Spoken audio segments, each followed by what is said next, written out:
Hi കൂട്ടുകാരെ, പുതിയൊരു വീഡിയോയിലേക്ക് എല്ലാവർക്കും സ്വാഗതം. അങ്ങനെ നിധി ഗൗതം വന്നതിന് ശേഷം താൻ പോവാമെന്ന് കരുതി നിൽക്കുന്ന സമയമാണ് കേട്ടോ. ആ സമയം നിർമ്മലയുടെ ഫോൺ കോൾ വന്ന് സത്യങ്ങൾ നിർമ്മല വിളിച്ച് പറയുന്നുണ്ടല്ലോ. എന്നാൽ ഈ സമയം ഗൗതം ആണെങ്കിലോ നേരെ പോകുന്നത് വസുന്ധരയുടെ അടുത്തോട്ടാണ് കേട്ടോ. ഈ സമയം ശിവാനിയും പ്രണവും എന്തൊക്കെയോ കുറിക്കുന്ന ഒരു സമയമായിരിക്കും.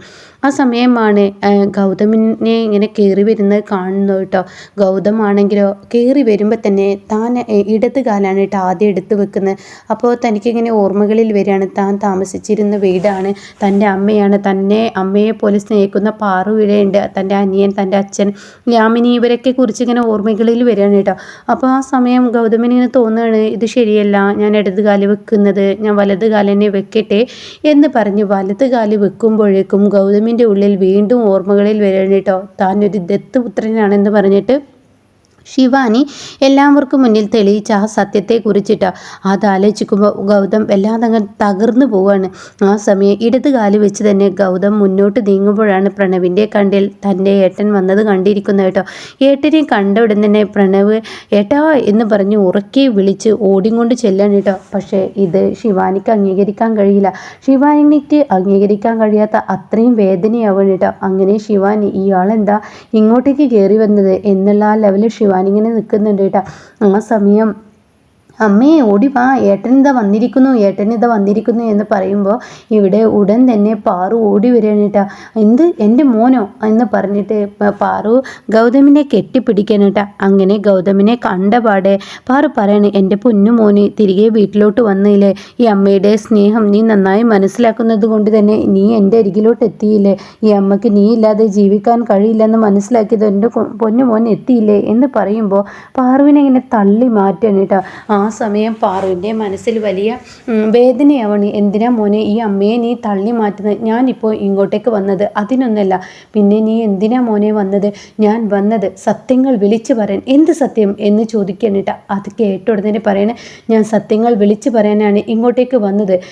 ഒരു കാര്യം അമ്മ ഓർക്കണം, എവിടെ ആ സ്ത്രീ, ഏത് സ്ത്രീയുടെ കാര്യമാണ് അമ്മ പറയുന്നത്, അവരെവിടെ, എന്നെ വളർത്തിയ അവർ എന്ന് പറയുമ്പോൾ പ്രണവ് പറയുന്നുണ്ട്, ഏട്ടന് ഇരിക്ക്, സമാധാനപരമായി നമുക്ക് സംസാരിക്കാൻ, ഏട്ടനൊന്ന് താഴെ ഇരുന്നേ എന്നൊക്കെ പറയുമ്പോഴും ഗൗതം അമ്മയോടാ ഞാൻ പറഞ്ഞത് അവരെ വിളിക്കാൻ, അവരെന്ന സ്ത്രീയെ വിളിക്കുന്നുണ്ട്, പണത്തിൻ്റെ കൊഴുപ്പ് കൊണ്ട് എന്തും ചെയ്തു കൂട്ടുന്ന ആ സ്ത്രീ, എന്താണ് നീ ഇങ്ങനെയൊക്കെ സംസാരിക്കുന്നത്, ആരെക്കുറിച്ചാണ് നീ പറയുന്നത്, ആ മേഡമുണ്ടല്ലോ ഇവിടുത്തെ റാണി, വടി കൊണ്ട് എല്ലാവരെയും മുഴുവനെയും നിർത്തുന്ന ആ റാണിയെ വിളിക്കുന്ന പറയുന്നിട്ട്. അപ്പോൾ പറയുന്നത് വസുവിനെയാണോ എന്ന് പാറു ചോദിക്കാനിട്ടോ. തീർച്ചയായും അതെ, വസുന്ധരയെ തന്നെ എന്നിങ്ങനെ ഗൗതം പറയുന്നിട്ട്. ഇത് കേൾക്കുന്ന ശിവാനിയും അതുപോലെ തന്നെ പ്രണവും പാറുക്ക് ഞെട്ടാണ്, പേരെടുത്ത് പോലും വിളിക്കാൻ മടിക്കുന്നില്ല, അത്രയും ദേഷ്യത്തിലാണ് കേട്ടോ ഗൗതം. അങ്ങനെ ഈ സമയം ശിവാനിയാണെങ്കിലോ താൻ ഒരു നിമിഷം ഭയന്നു പോയി, തൻ്റെ വീട്ടിലോട്ട് നിൽക്കാനാണ് വന്നിരിക്കുന്നത് എന്ന ഭയപ്പാട് തൻ്റെ ഉള്ളിലുണ്ടായിരുന്നു.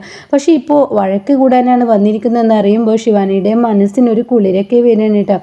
ഇതേ സമയം പാറു വസു എന്ന് പറഞ്ഞ് ഉറക്കെ വിളിക്കുകയാണ് കേട്ടോ. വസുന്ധരയാണെങ്കിൽ എന്താ ഏട്ടത്തി എന്നും പറഞ്ഞിട്ട് താഴെ നിന്നും ഇറങ്ങി വരുമ്പോൾ കാണുന്ന കാഴ്ച ഗൗതമിനെ ആയിരിക്കും കേട്ടോ.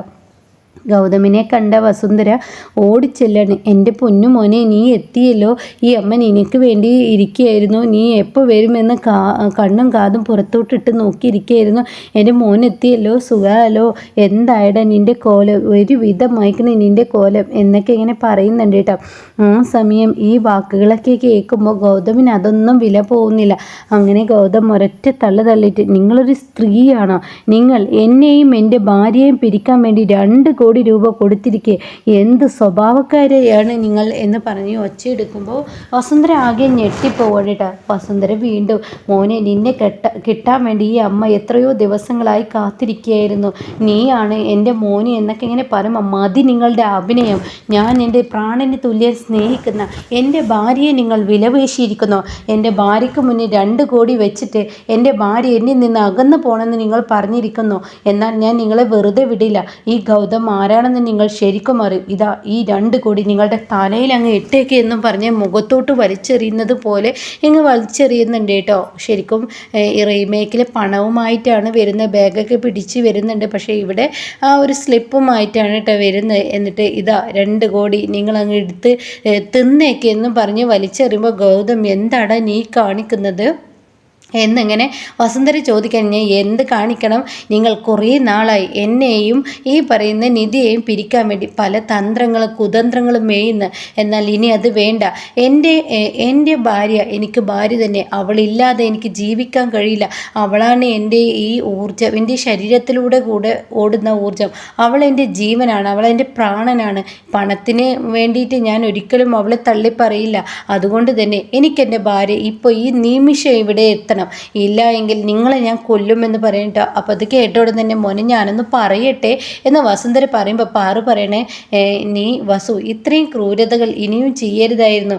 ഗൗതം എത്രമാത്രം സ്നേഹത്തോടു കൂടി ജീവിക്കുന്നവനാണെന്ന് നീ അറിയില്ലേ? അവനവൻ്റെ ഭാര്യയുമായി. അത് കേട്ടോടെ തന്നെ പ്രണവ് പല ദമ്പതിമാരും ആഗ്രഹിക്കുന്നത് ഏട്ടനെയും ഏട്ടത്തെയും പോലെയുള്ള ഒരു ജീവിതം കിട്ടണേ എന്നാണ്. ഞാൻ ആഗ്രഹിക്കുന്നത് അങ്ങനെയാണ്. അത് കേൾക്കുന്ന ശിവാനിക്ക് ഇഷ്ടപ്പെടുന്നില്ല കേട്ടോ. അവൻ്റെ ഒരു കാര്യം ഏട്ടനും ഏട്ടത്തെ പോലെ ഒരു ജീവിതം എന്നിങ്ങനെ പറയുന്നുണ്ട് കേട്ടോ. ഈ സമയം വീണ്ടും പറയണേ, ഏട്ടനും ഏട്ടത്തെയും പോലെ ജീവിക്കുന്ന ഒരു ഭാര്യയെ കിട്ടണമെന്നാണ് ഞാൻ ആഗ്രഹിക്കുന്നത്. അങ്ങനെയുള്ളൊരു ഭാര്യയെ കിട്ടിയിട്ട് ആ ഭാര്യയെ എന്താ ആൻറ്റി ഒഴിവാക്കാൻ പറയുന്നത്? ശരിയല്ല ആൻറ്റി, ചെയ്തത് ശരിയല്ല. ഏട്ടൻ്റെയും ഏട്ടത്തിയുടെയും ജീവിതം കണ്ടാൽ ആരും അങ്ങനെ ജീവിക്കാൻ കൊതിക്കും എന്നൊക്കെ പ്രണവ് പറയുമ്പോൾ വസുന്ധര പറയാണ്, ഞാനങ്ങനെ ചെയ്തു എന്നുള്ളത് ശരി തന്നെയാണ് മോനെ, നിൻ്റെ ജീവിതത്തിന് വേണ്ടിയാണ് എന്ന് പറഞ്ഞ ഉടനെ എൻ്റെ ജീവിതത്തിലെ സന്തോഷവും സമാധാനവും എൻ്റെ ഭാര്യയാണ്. അത് നിങ്ങൾ ആലോചിക്കണം. അല്ലാതെ പണമല്ല. ഈ ഗൗതം എന്ന വ്യക്തി ഇക്കണ്ട സ്വത്തിന് ഉടമയാണ്. എന്നിട്ട് പോലും ഞാൻ ഇത് വേണ്ടെന്ന് വെച്ച് ഈ വീട്ടിൽ നിന്നും ഇറങ്ങിയത് നിങ്ങളുടെ 2 കോടി കിട്ടാനല്ല എന്ന് നിങ്ങൾ മനസ്സിലാക്കണം. 10-14-15 കോടിയുടെ ആസ്തിയുള്ള ഞാൻ ഇന്നിപ്പോൾ ഒന്നും വേണ്ടെന്ന് വെച്ചത് മനസമാധാനം തേടി എൻ്റെ ഭാര്യയുമായി നല്ലപോലെ ജീവിക്കാൻ വേണ്ടിയാണ്. അല്ലാതെ ഇങ്ങണ്ട് നിങ്ങളുടെ ഈ കുശുമ്പും കുന്നായ്മയും കാണാൻ വേണ്ടിയല്ല എന്ന് പറഞ്ഞിട്ട് അപ്പോൾ വസുന്ധര പറയാണ്, അവൾ നിൻ്റെ ജീവിതത്തിൽ പാടില്ല എങ്കിൽ ഞാൻ നിങ്ങളെ കൊല്ലുമെന്ന് പറഞ്ഞ് വസുന്ധരയുടെ കഴുത്ത് പിടിച്ച് ഞെരിക്കുന്നുണ്ട് കേട്ടോ. ആ സമയമാണ് നിധി അങ്ങോട്ടേക്ക് ഓടിപ്പാഞ്ഞെത്തുന്നത്. നിധി ഉടൻ തന്നെ പറയണം, ഗൗതം എന്ന് പറഞ്ഞ് വിളിക്കാൻ കേട്ടോ. ഇത് കേട്ട ഉടൻ തന്നെ എല്ലാവരും ഞെട്ടിപ്പോവാണ്. ഈ സമയം വസുന്ധരയുടെ കഴുത്തിൽ നിന്ന് പിടിവിടാണ്. എന്നാൽ ഈ സമയം ഗൗതം അങ്ങ് ഓടിച്ചെല്ലാണ്.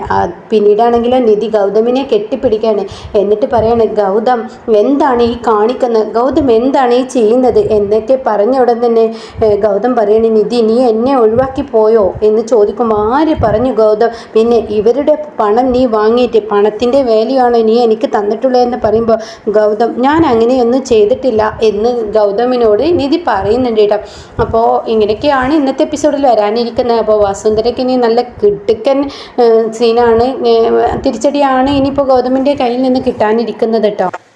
അപ്പോൾ ഇനി ഗൗതമിൻ്റെയും നിധിയുടെയും ജീവിതത്തിൽ ആ സോയിൽ ടെസ്റ്റിൻ്റെ കാര്യമുണ്ടല്ലോ, അത് വിജയിക്കുന്ന ആ ഒരു സംഭവമാണ് കേട്ടോ ഇനി ഉണ്ടാവാൻ പോകുന്നത്. ഒരിക്കലും പ്രതീക്ഷിക്കാതെ അപ്രതീക്ഷിതമായ തിരിച്ചടിയാണ് ഇനി വസുന്ധരയ്ക്ക് നൽകുന്നത് കേട്ടോ. ഒരു ഭാര്യ ഒരു ഭർത്താവിൻ്റെ കൂടെ ജീവിച്ചാലാണ് അവരുടെ സ്നേഹം എന്തെന്ന് മനസ്സിലാക്കാൻ കഴിയുള്ളൂ എന്നുള്ളതും കൂടി ഗൗതം ബോധ്യപ്പെടുത്തി കൊടുക്കുകയൊക്കെ ചെയ്യൂ കേട്ടോ.